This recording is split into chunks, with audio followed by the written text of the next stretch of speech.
Meus irmãos, esse testemunho aqui é impactante. Seja edificado. Eu comecei o meu ministério em 2003. E ali, a partir daquele momento, eu comecei a receber convite e pregar nas igrejas. Eu cantava, eu gravei um álbum gospel na época. E na medida que eu começava a falar o meu testemunho e tal, cantava, Deus começou a me encher de verdades reveladas na palavra dele. Então eu comecei a ter conhecimento, comecei a estudar a Bíblia, comecei a me apaixonar pelas Escrituras, comecei a pregar. Depois de um ano, mais ou menos, que eu estava fazendo isso, lá para o início de 2004, eu montei um congresso chamado Congresso de Santificação Nível 1, que eram 4 ministrações, depois eu reduzi para 3, porque no início eu trabalhava 4 dias seguidos, comecei a ficar doente, comecei a ficar cansada, e era 100% gratuito. Então eu fazia tudo isso sem cobrar nenhum centavo e sem saber se eu ia ganhar alguma oferta de amor, se alguém ia querer me dar algum presente em dinheiro ou não. Depois de uns 2, 3 anos é que eu fiz o meu primeiro livro, tive um produto para levar, porque antes eu não tinha nenhum produtinho para levar. Eu ia pregar, passava às vezes 4 dias, 100%, sem saber se eu ia receber alguma paga do meu trabalho. Mas também nunca faltou o chão, né? Sempre que você pisou... Não, era incrível, porque Deus paga o salário, né? Porque se eu estava trabalhando para ele, ele paga, ele não deve nada a ninguém. E chegava às vezes numa igreja muito pobre, o pastor falava, não tenho nenhum dinheiro para te dar. Eu falava, tudo bem, eu vou.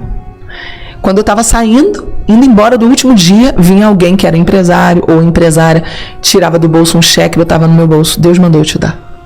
Quando eu abria o cheque, era o valor do meu aluguel, da minha conta de luz. Então não te dava com sobras, mas te dava o suficiente. Era lindo, porque o meu caráter foi sendo tratado para ser serva de Deus. Não para ser estrela gospel, mas para ser serva de Deus. Que é o maior título que o mundo espiritual reconhece. É servo. Jesus falou, o menor será o maior. O servo será o maior. Então, voltando para o assunto que você falou, eu trabalhei por anos fazendo esse congresso de santificação. E esse congresso, o que ele era? Era um trabalho para, entre aspas, tá? Bota aspas, evangelizar o cristão.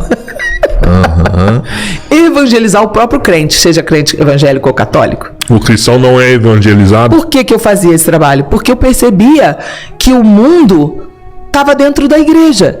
As pessoas estavam completamente mundanizadas dentro da igreja. Então eu, que era uma ex-artista secular, uma ex-artista de música do mundo, eu entrava na igreja e via crentes de 20 anos de evangelho, menos crente que eu, que não renunciava às coisas que eu tinha renunciado. O padrão que eu estava vivendo era muito alto para as pessoas. Eu ficava escandalizada. Aí eu comecei a ouvir o Senhor dizer, prepara um trabalho para essas pessoas se purificarem. Ou seja, é um refinar do ouro, é uma limpeza. Era como se eu fosse uma faxineira de Jesus. Eu entrava, fazia uma faxina geral, entregava a casa limpa com as crianças de banho tomado, entendeu? Era tipo isso meu trabalho missionário.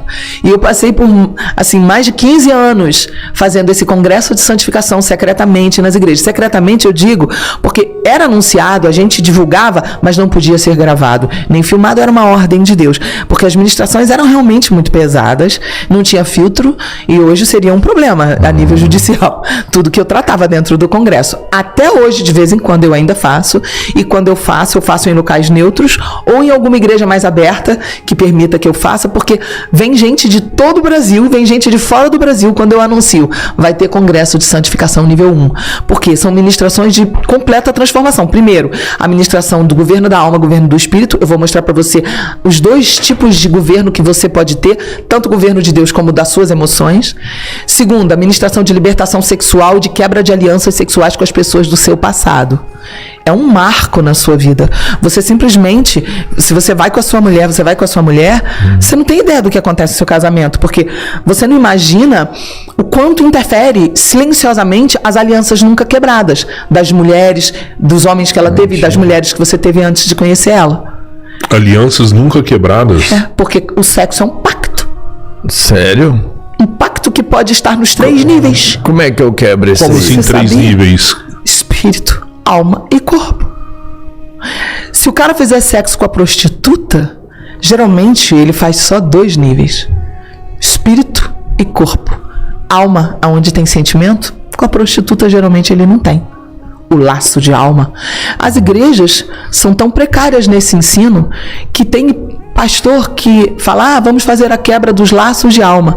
Laço de alma é dos males o menor. É das 3 alianças a mais básica. O cara que fez sexo com prostituta, ele não tem nem laço de alma com prostituta, porque ele não tem sentimento com prostituta. No filme de Hollywood, Uma Linda Mulher, a Julia Roberts fala pra colega dela quando ela é prostituta, as duas, no filme, tá no roteiro. Não beija, porque o beijo faz sentimento e você se apaixona. Cria o quê? Laço de alma, ligação de alma, sentimento. Mas você ainda fica com 2 laços. Fez sexo, um dos 2 teve orgasmo, espírito humano com espírito humano, conexão. Teve penetração? Mas usou camisinha. Meu querido, você não está entendendo. Camisinha não muda o suor, não tira a troca de suor. Tem uma troca de DNA. Não teve jeito. Saliva tem DNA.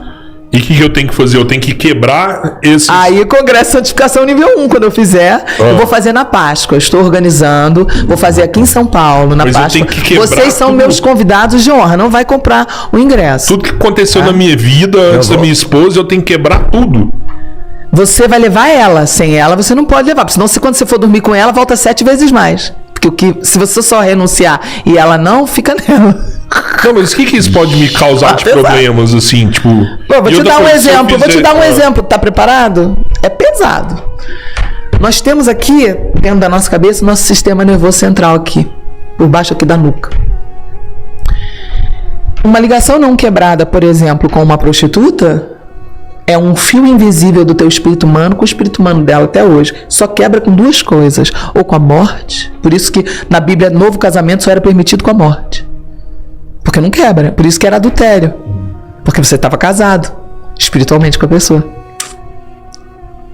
O papel do divórcio não tem poder de quebrar o que o espírito une. O que Deus uniu através do sexo, ele criou o sexo com o poder de unir. O papel, ele diz... Quando ele responde para os fariseus em Marcos, ele fala assim, Marcos capítulo 10, o que Deus uniu, o homem não separa. O pessoal pensa que é romântico. Não, é juízo. Tem gente que põe até no convite do casamento a leiguice da pessoa. O que Deus uniu, o homem não separa. Meu bem, você está botando um versículo de juízo, não é versículo de romance. Jesus não estava romântico, o que Deus uniu. Mas eu queria que você deixasse sua opinião aqui, deixe seus comentários também, deixe aí o coraçãozinho, o like. Também não se esqueça de se inscrever aqui no canal Calvário. Fique na paz e até o próximo vídeo.